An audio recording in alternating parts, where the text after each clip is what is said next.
Permittivity. अब permittivity जो है इसके बारे में थोड़ा सा डिटेल हम लोगों को इलेक्ट्रिक फील्ड कवर करने के बाद में देखने के लिए मिलने वाला होगा। बेसिक उसका जो तुम्हारा कॉन्सेप्ट है वो मैं तुमको यहीं पे अभी कवर करवा दूंगा, ठीक है। चलो, तो अब हम लोग बेसिकली यहां से इलेक्ट्रोस्टैटिक फोर्स कांस्टेंट के बारे में डिटेल देखने वाले हैं। उसका यूनिट क्या होने वाला होगा, उसके सारे वैल्यूज देखेंगे, ठीक है। चलो, तो अब नेक्स्ट हेडिंग लगाओ, इलेक्ट्रोस्टैटिक फोर्स कांस्टेंट।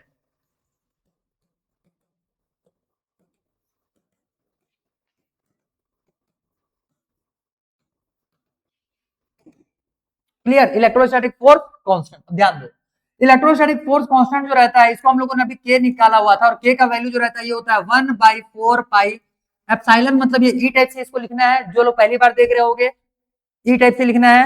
और नॉट का बोलने का मतलब यहाँ पे नीचे में एक जीरो लगाना होता है या ओ चिपकाना है, ठीक है। इसको ई एप्सिलॉन नॉट पढ़ा जाता है। क्लियर, तो ये होगा क्या 1/4 pi epsilon. Wait wait wait, पहले सुन लो, 4 पाई एप्सिलॉन नॉट, ठीक है। अब समझो, बहुत सारे लोग जो कि थोड़ा मोड़ा इंट्रोडक्शन ले चुके हैं वो के का वैल्यू इसको लेकर के पढ़ते हैं, बट डायरेक्टली हम लोग को यहां से नहीं इसको कवर करना। सबसे पहले में हम लोग इसका वैल्यू एप्सिलॉन भी लेकर के पढ़ेंगे, क्लियर। फिर एप्सिलॉन नॉट कैसे आता है वो मैं तुमको बताता हूं। तो के का वैल्यू बेसिकली कितना हो जाता है, K is equal to 1/4 pi epsilon हो जाएगा। और इसका अगर न्यूमेरिकल वैल्यू फॉर वैक्यूम, ठीक है, अच्छा इसको छोड़ो, अभी वैक्यूम के लिए हम लोग नीचे में बनाने ही वाले हैं। तो इसका वैल्यू ये हो गया। यहां पे अगर एप्सिलॉन की बात किया जाए, where epsilon is equal to क्या हो जाएगा, परमिटिविटी ऑफ द मीडियम।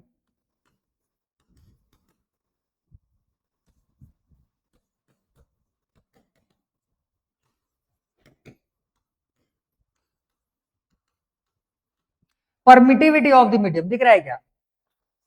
हाँ, वो मीडियम थोड़ा सा वो अंदर चला गया, उसको मैनेज कर लेना, ठीक है। अच्छा खिसका देते हैं, वेट।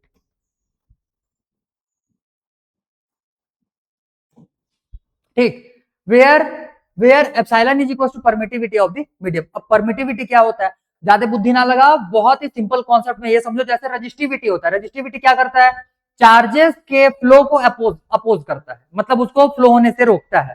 कंडक्टिविटी क्या करता है, चार्जेस के फ्लो को वो कंटिन्यू करता है, ठीक है। मतलब ये जो प्रॉपर्टी है ये किसी को रोकने या फिर फ्लो होने देने का प्रॉपर्टी ही है वो सारे। सेम वैसे ही होता है परमिटिविटी। बेसिकली हम लोग अभी पढ़ने वाले होंगे, जैसे ये चार्ज है, आजा भाई, जैसे ये चार्ज है, ठीक है, यहां से फील्ड लाइंस निकलते हैं, ये इस टाइप से फील्ड लाइंस निकलने वाले होंगे। अब डिपेंड करेगा कि ये फील्ड लाइंस जो प्रोड्यूस हो रहे हैं यहाँ से, ये आगे कैसे बढ़ेंगे या आगे कितना बढ़ने वाले होंगे, और आगे बढ़ने का इनका जो प्रोसेस है ये डिपेंड करता है तुम्हारे मीडियम पे। अगर मान लो मीडियम का परमिटिविटी ज्यादा, तो परमिटिविटी करता क्या है कि ये जो फील्ड लाइंस है इनको प्रोड्यूस होने से रोकता है, सिंपल सी बात, क्लियर। तो परमिटिविटी क्या हो जाएगा, इट इज एन एबिलिटी, लिख लो, चलो लिखवा देते हैं, it is an ability to oppose the formation of या production of electric field line, ठीक है। लिखो, ability of medium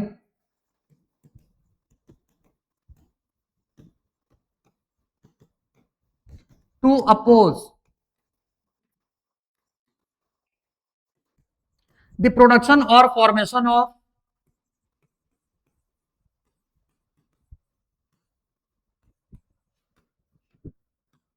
the production और formation of electric field line. बस इतना चिपका लिए रहो, आगे में इसको और बेहतरीन तरीके से समझेंगे।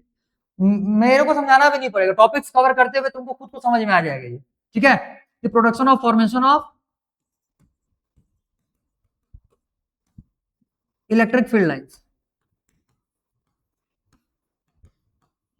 ये होता है परमिटिविटी, ठीक है। इसका मतलब ये है कि परमिटिविटी का वैल्यू जितना ज्यादा होगा फोर्स का वैल्यू उतना कम होना चालू हो जाएगा, क्योंकि परमिटिविटी जो है ये तुम्हारे फोर्स, क्योंकि अगर फोर्स लिखोगे ना तो फाइनली तुम्हारा फोर्स का वैल्यू क्या बन करके आता है यहां से, फाइनली फोर्स का वैल्यू क्या बन करके आता है यहां से, is equals to F of E is equals to 1/4 pi epsilon, ठीक है। और Q1, अच्छा ये नॉट का लिखा रहा है बार बार, epsilon Q1 Q2 divide by R square, final formula ये बन करके आएगा। अब ये अगर फॉर्मूला दिख रहा होगा तुम्हारे आंख में तो थोड़ा सा ध्यान दे करके देखो कि एप्सिलॉन जो है ये फोर्स के रेसिप्रोकल में है, मतलब डाउनवर्ड में है। तो एप्सिलॉन का वैल्यू बढ़ेगा, फोर्स का वैल्यू कम होगा। मतलब एप्सिलॉन क्या है, ये फोर्स के वैल्यू को डिक्रीज कर रहा है। इसका मतलब उनका जो इंटरेक्शन हो रहा होगा चार्जेस का, और चार्जेस का इंटरेक्शन होता है इलेक्ट्रिक फील्ड के थ्रू, ठीक है, इलेक्ट्रिक फील्ड लाइंस के थ्रू उनका इंटरेक्शन होता है। तो जाहिर सी बात है कि एप्सिलॉन अगर तुम्हारा वहां पे ज्यादा है तो फोर्स का वैल्यू कम है, मतलब ये है कि उनके बीच के इंटरेक्शन को ये कम करने वाला होगा। जितना ज्यादा एप्सिलॉन का वैल्यू उतना कम इंटरेक्शन, और जितना कम इंटरेक्शन इलेक्ट्रिक फील्ड लाइंस का प्रोडक्शन उतना कम। ठीक है, क्लियर? चलो, तो ये हो जाएगा इसके लिए। तो बेसिकली उसको लिखना होता है ये 1/4 पाई एप्सिलॉन और Q1 Q2 divide by R square. ये भी हम लोग को यूज नहीं करना, हमको एप्सिलॉन की जगह पे एप्सिलॉन नॉट लेना है। ठीक है, अब यहां से देखो आगे। तो where epsilon is equal to permittivity of the medium. Now इसके बाद नेक्स्ट हेडिंग लगाओ, परमिटिविटी।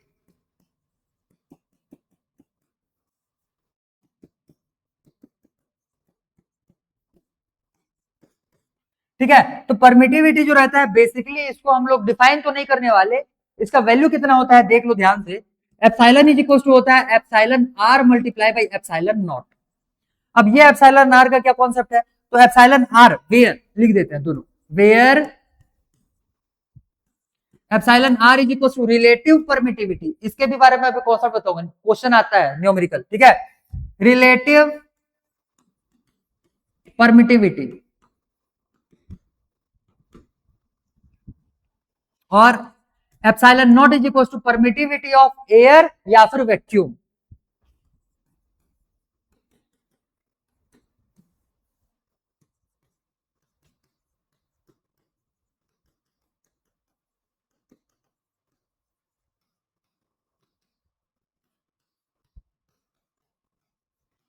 हालांकि दोनों का अलग होता है, बट फिजिक्स तुम्हारे लेवल की बात करोगे तो यहाँ पे खास करके क्लासिकल फिजिक्स जो रहता है वो एयर और वैक्यूम को एक ही समझ के चलता है। ठीक है, बाकी होगा तो नहीं है, तो तुमको भी पता है भाई, एयर में आ जाओगे तो वहां पे तुम्हारे और भी बहुत सारे ढेरों पार्टिकल्स आ जाते हैं, जिसकी वजह से तुम्हारा मीडियम चेंज हुआ ही है। वैक्यूम में तो कुछ भी नहीं होता, लेकिन दोनों का ही वैल्यू हम लोग सेम मान करके चलते हैं क्लासिकल फिजिक्स के हिसाब से। और इस बेसिस पर अगर देखोगे एप्सिलॉन नॉट का जो वैल्यू रहता है ये तुम्हारा निकल करके आएगा कितना, 8.854 multiply by 10 to the power -12। और इसका यूनिट जो है ये तुमको निकालेंगे यहीं से। देखो, जैसे एप्सिलॉन का यूनिट निकालना है तो एप्सिलॉन का यूनिट कैसे निकलेगा, ध्यान देना। एफ इज इक्वल टू क्या है यहां से, के Q1 Q2 मतलब 1/4 पाई एप्सिलॉन नॉट, अभी मान करके चलो। ठीक है, 1/4 पाई एप्सिलॉन नॉट और Q1 Q2 divide by R square. अब अगर यहां से एप्सिलॉन का यूनिट निकालना तो पहले इसका न्यूमेरिकल सॉरी इधर वाला वैल्यू निकालना पड़ेगा। तो होगा क्या, एप्सिलॉन को मैंने इधर कर दिया और 4 पाई तो हटा दो, 4 पाई तो कांस्टेंट है, अभी तो फिलहाल यूनिट निकालने का सीख रहे हैं। 1/4 ये आएगा पुराने फॉर्मूले के हिसाब से। अरे 4 पाई रहेगा ना यहाँ पे, बस इसको इंटरचेंज किया। अब एप्सिलॉन का लिख लो, ऊपर में क्या है Q इंटू क्यू मतलब चार्जेस, ये क्या हो जाएगा कूलम स्क्वायर डिवाइड बाई यहां से क्या हो जाएगा न्यूटन, और ये है आर स्क्वायर। आर स्क्वायर मतलब मीटर स्क्वायर, तो ये क्या हो जाएगा newton metre square, coulomb square पर न्यूटन मीटर स्क्वायर। ये किसका यूनिट हो जाएगा, एप्सिलॉन। ध्यान देना वो कांस्टेंट है, उसका ये यूनिट है। ठीक है, तो यहां से क्या हो जाएगा न्यूटन सॉरी कूलम स्क्वायर पर न्यूटन मीटर स्क्वायर। क्लियर, ये एप्सिलॉन का यूनिट है। के का यूनिट फिर लिखेंगे, के का यूनिट कैसे आएगा, ध्यान दो। एफ का वैल्यू क्या है, एफ इज इक्वल टू यहां से क्या होता है के Q1 Q2 divide by R square होता है। तो जाहिर सी बात है जब के का यूनिट निकालोगे, के का यूनिट निकालने के लिए आर स्क्वायर को ट्रांसफर करोगे, ये है एफ ऑफ ई, तो ये क्या हो जाएगा F of E into R square divide by Q1 into Q2। देख लो अब इसके बेसिस पे न्यूटन मीटर स्क्वायर पर कूलम स्क्वायर, तो के का यूनिट क्या आएगा यहां से, यूनिट इसका यूनिट क्या आएगा न्यूटन मीटर स्क्वायर पर कूलम स्क्वायर। ऑब्जेक्टिव में पूछता है, तीसरी यूनिट तुमको आना चाहिए, समझ में आ गया। तो के का यूनिट हम लोग का आया हुआ है न्यूटन मीटर स्क्वायर पर कूलम स्क्वायर, फोर्स का यूनिट न्यूटन, एप्सिलॉन का यूनिट मतलब एप्सिलॉन बोलो या फिर एप्सिलॉन नॉट का बोलो coulomb square by newton metre square. Clear, सारे units numerical value most important. अब आगे ध्यान दो,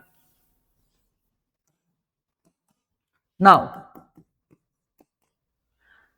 एप्सिलॉन आर जो है ये रिलेटिव परमिटिविटी है। जैसे हम लोगों ने रिलेटिव क्या देखा था, रिलेटिव इंडेक्स रिफ्रैक्शन के केस में क्लास 10th में, ठीक है, रिफ्रैक्टिव इंडेक्स देखे थे ना उसमें से, तो रिलेटिव रिफ्रैक्टिव इंडेक्स भी देखे हुए थे।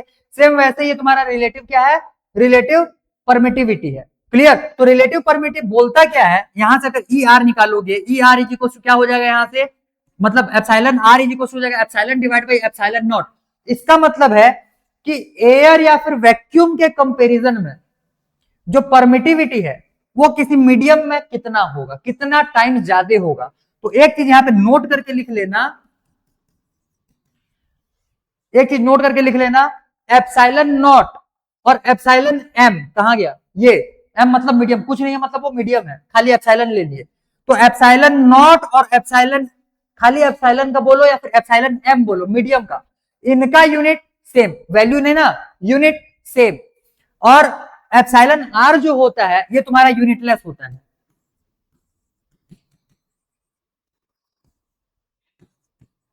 ये यूनिटलेस, ये अमाउंट बता रहा है ना कितना टाइम्स ज्यादा है, तो 2 टाइम्स 3 टाइम्स, तो 2 टाइम्स का कोई यूनिट होता है क्या, 3 टाइम्स का कोई यूनिट होता है। जैसे रिफ्रैक्टिव इंडेक्स क्या बताता था कि किसी भी एक स्पेसिफिक मीडियम, याद करो क्योंकि अभी इसी फिजिक्स का सेकंड पार्ट हमारा फिर रिफ्रैक्टिव इंडेक्स आने वाला है, हाँ मेरे को ही पढ़ाना है, इसी वजह से मैं थोड़ा मोड़ा यहीं से भी चालू कर दे रहा हूं उसको, ठीक है।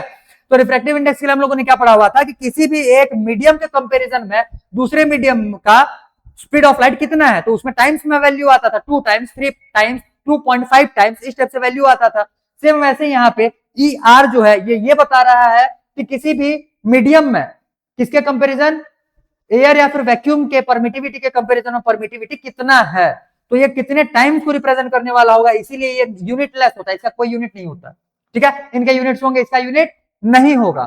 और इसके बाद अगर मान लो ये मीडियम है तो इसके जगह पे मान लो एम लिख लिए, और यही मीडियम अगर तुम्हारा वैक्यूम बन जाता है तब के केस में, नाउ फॉर वैक्यूम, वैक्यूम के लिए क्या हो जाएगा, for vacuum epsilon R is equals to epsilon naught divide by epsilon naught, मतलब कि एप्सिलॉन आर का वैल्यू कितना आ गया यहां से 1, रिलेटिव परमिटिविटी कितना 1, अगर रिलेटिव परमिटिविटी यहां से 1 आया तब के केस में, तब के केस में जो तुम्हारा फोर्स होता है, ठीक है, नेक्स्ट पेज, एक सेकंड, नेक्स्ट पेज में बताते हैं।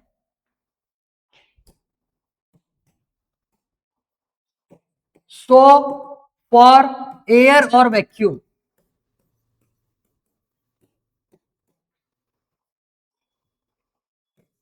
एफ ऑफ ई, मैं सिर्फ एफ ऑफ ई लिख रहा हूं, तुम बाजू में लिख लेना इलेक्ट्रोस्टैटिक फोर्स, ठीक है, F of E is equals to 1/4 pi epsilon, जो है एप्सिलॉन का वैल्यू क्या था यहां से, epsilon R into epsilon naught, ये होता क्लियर। और यहां से फिर क्या आ जाएगा, ये Q1 Q2 divide by R square. यहाँ पे फॉर एयर एंड वैक्यूम हम लोगों ने क्या देखा था, फॉर एयर एंड वैक्यूम हम लोगों ने क्या देखा था, एप्सिलॉन आर का वैल्यू 1 हो जाता है, तो for air and vacuum epsilon R is equal to 1 जो होता है, इसके जगह पे वैल्यू पुट कर दो, क्या आ जाएगा, ये 1/4 पाई एप्सिलॉन नॉट, और यहां से हो जाएगा Q1 Q2 divide by are, अच्छा ये R2 का ही लिखा है भाई, आर स्क्वायर है, पीछे में कहीं पे R2 लिखा है क्या, और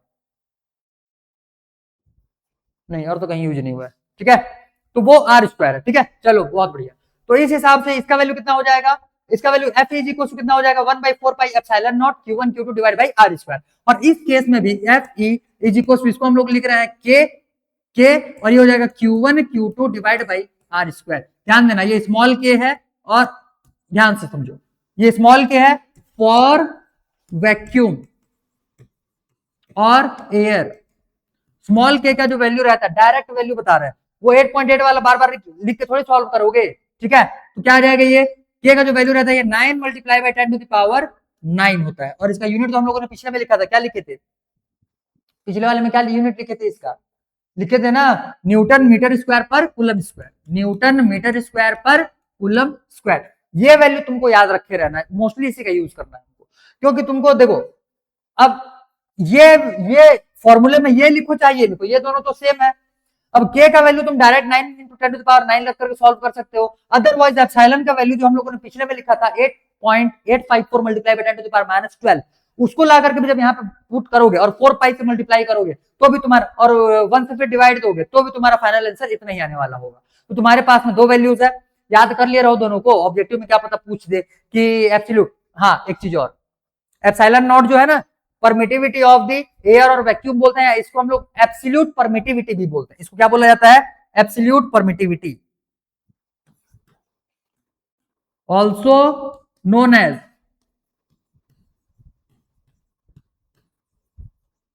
एब्सोल्यूट परमिटिविटी।